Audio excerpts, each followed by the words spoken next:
Today I'm going to go over the top 10 vehicles that you can get for under or around 10K and have a good amount of fun with. I'm going to go over some front wheel, all wheel, and rear wheel drive cars. And yeah, hopefully you guys enjoy. The first car we got is a 2012 to 2015 Honda Civic SI, also known as the 9th gen. And this car comes with a 2.4 liter inline 4, producing around 205 horsepower and 174 foot-pounds of torque, and weighs a whopping 2,877 pounds. This isn't going to be the fastest car, but it's definitely going to be a very fun one to drive. Very reliable. It'll last you at least 300,000 miles if you keep it stock. A lot of people supercharge and turbocharge these 9th gen Civics. They are pretty good with boost. You just have to watch out for the transmissions. They can go out here and there, and you're more than likely going to have to rebuild it and get built gears if you go boost. Next on the list is the 2002 to 2008 Nissan 350Z. This comes with a 3.5 liter V6 producing 276 horsepower and 268 foot-pounds of torque, and this weighs 3,197 pounds. Now you should be able to find these under 10K easily, but the nicer ones with lower miles in way better condition that aren't beat to death are going to be a little bit more expensive. Like some with 70,000 original miles are going to be around 10, 11K just because they're not beat to death and they're newer.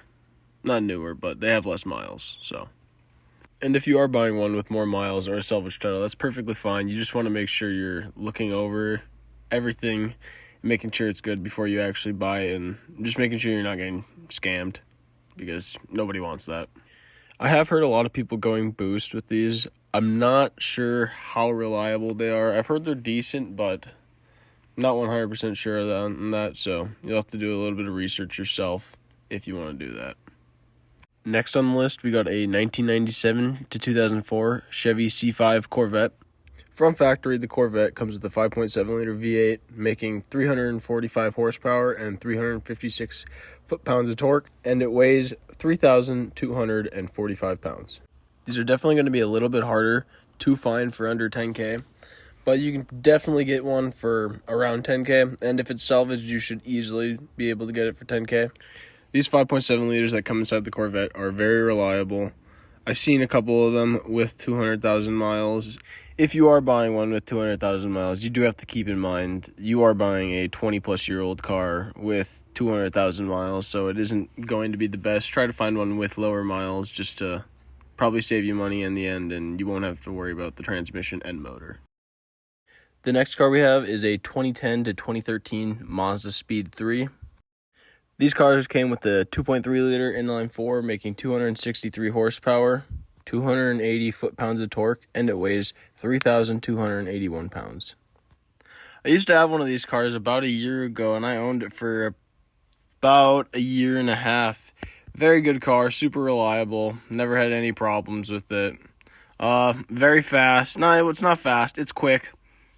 It's speedy. Super torquey, a lot of fun to drive. Definitely more fun than the Civic SI, just because it does have a turbo. Makes 50 more horsepower, and yeah, it is really, really, really torquey.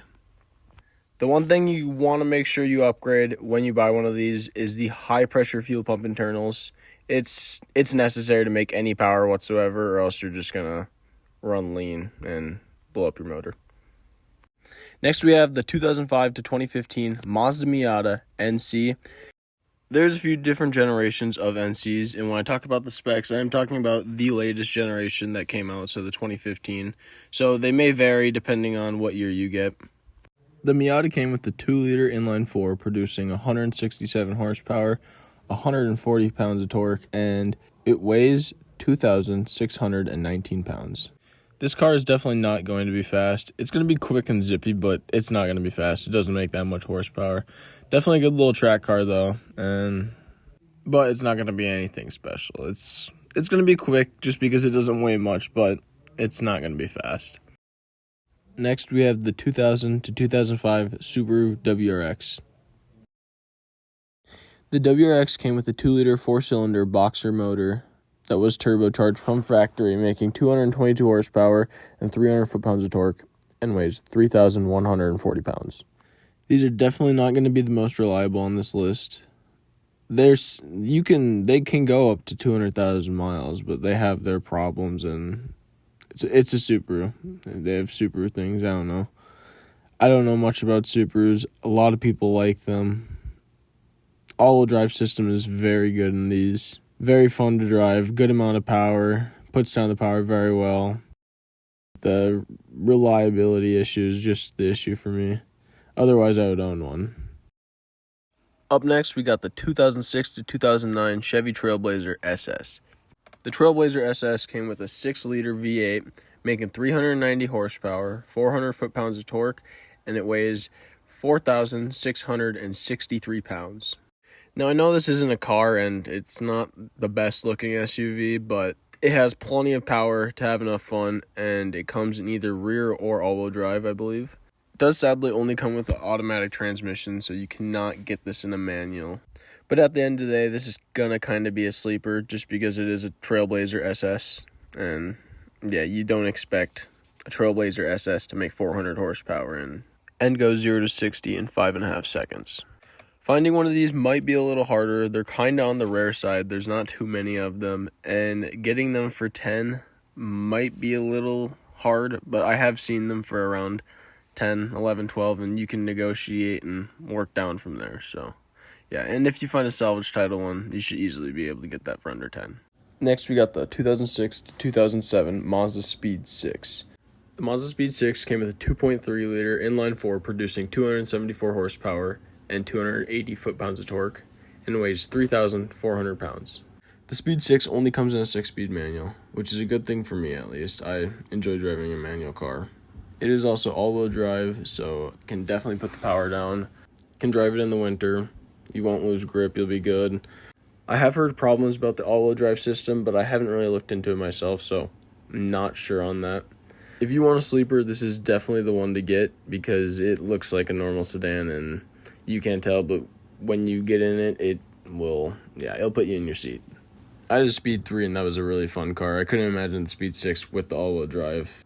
And you should easily be able to find these for under 10K. I've seen them for as low as 5 and 6 with lower miles too. So they're cheap. They're kind of rare though, so you just got to find them. They're not that expensive. And if it's anything like the Speed 3, make sure you get high-pressure fuel pump internals. Make sure you upgrade them. You're going to need them if you want to do any engine mods whatsoever, even an intake. You'll need it. Trust me. Next, we have the 2010 to 2012 Volkswagen Golf R. This came with a 2-liter inline-4 producing 256 horsepower, 243 foot-pounds of torque, and weighs 3,325 pounds. This is another car that only comes in a 6-speed manual and is also all-wheel drive, so it's going to be very good for the winter and just all around, just getting around. I have heard the reliability isn't the best with these cars, but I've just heard that they need quite a bit of maintenance, and they're a little bit more maintenance than a normal car, so just keep that in mind. It's kind of a sleeper because it's just a Golf, so it just kind of looks like an egg, but they are just clean looking and I like them. These might be a little harder to find under 10K. I found a few around in my area. It depends where you live though, so you might have to spend a little more, 12, 13 maybe, possibly. You are getting an expensive car from the factory.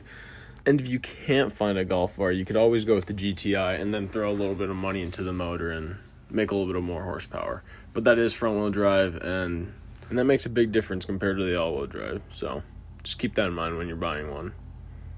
Next, we have the 2008 to 2013 Infiniti G37. This comes with a 3.7-liter V6 making 330 horsepower, makes 270 foot-pounds of torque, and weighs 3,197 pounds.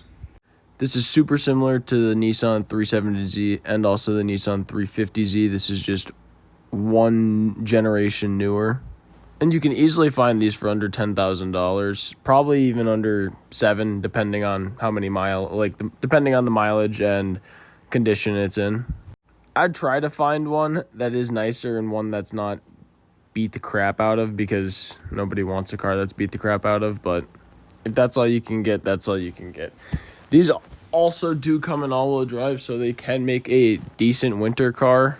They pretty quick from the factory. They're known to sound like trumpets. Good community around them. A lot of aftermarket support. You're not gonna have trouble finding parts. It's gonna be exactly like the Nissan 370Z engine-wise. Exterior-wise is a little different, but there's still a ton of aftermarket support. So, yeah. Hopefully you guys enjoy the video, and let me know what you guys want to see more. If you guys want me to make a top 10 hot hatches, top 10 rear-wheel drive, top 10 all-wheel drive, who knows?